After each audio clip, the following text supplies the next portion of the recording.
Hello, I'm Norman Daniels from Paxton Presbyterian Church in Harrisburg, Pennsylvania, and we continue our series on church structures of Paxton. And I'm standing in front of the Scout Lodge, and Paxton has a long history of scouting. In fact, in 1916, the Boy Scouts of America were chartered by the United States Congress, and 2 years later, Paxton started its first troop, Troop 25.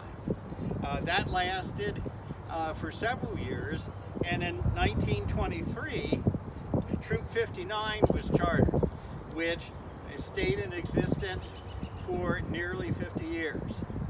And 59 met weekly.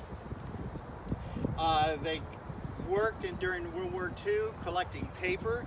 In fact, they were given an award for collecting 1,000 pounds per scout during that 1944 period. Many merit badges and ranks and trips to Philmont and trips to jamborees were done by this scout troop during their existence. In 1946, soon after World War II, Cub Scout Pack 59 was started in June of 1946, and here is the, trying to get you set, there we go. Here we see Mrs. Coral, who is Den 1's den mother, and Mrs. Platt was den mother for number 2, and you can see other young scouts at that point. They're no longer as young as you see in this picture, but this is the original Cub Scout pack at that time. Now, one of the people that was very influential with this cabin was Dr.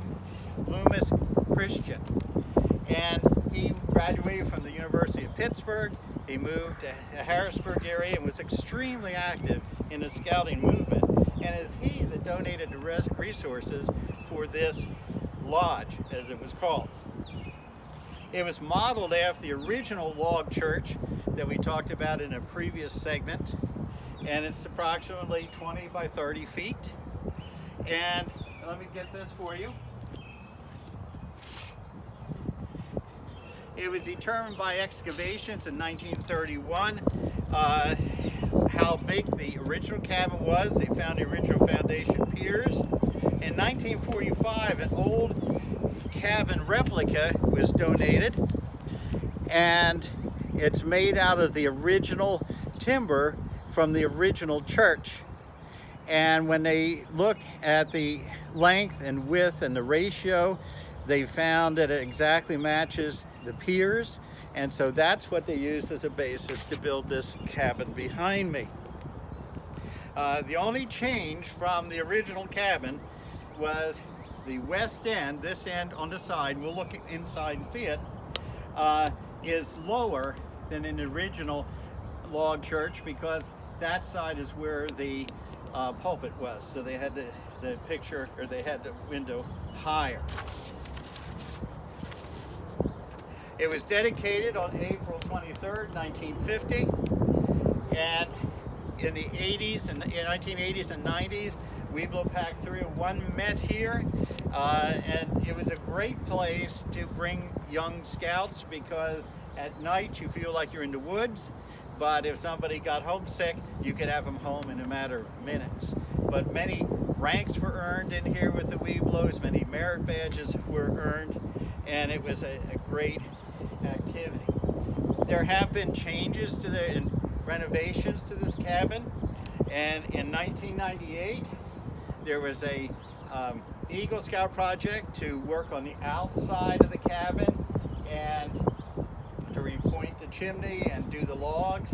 In 1999 there was a second Eagle Scout project in which the inside of the cabin was renovated, and to our right here you'll see our Vesper area, and at that point the existing speakers area was renovated and the benches were worked on.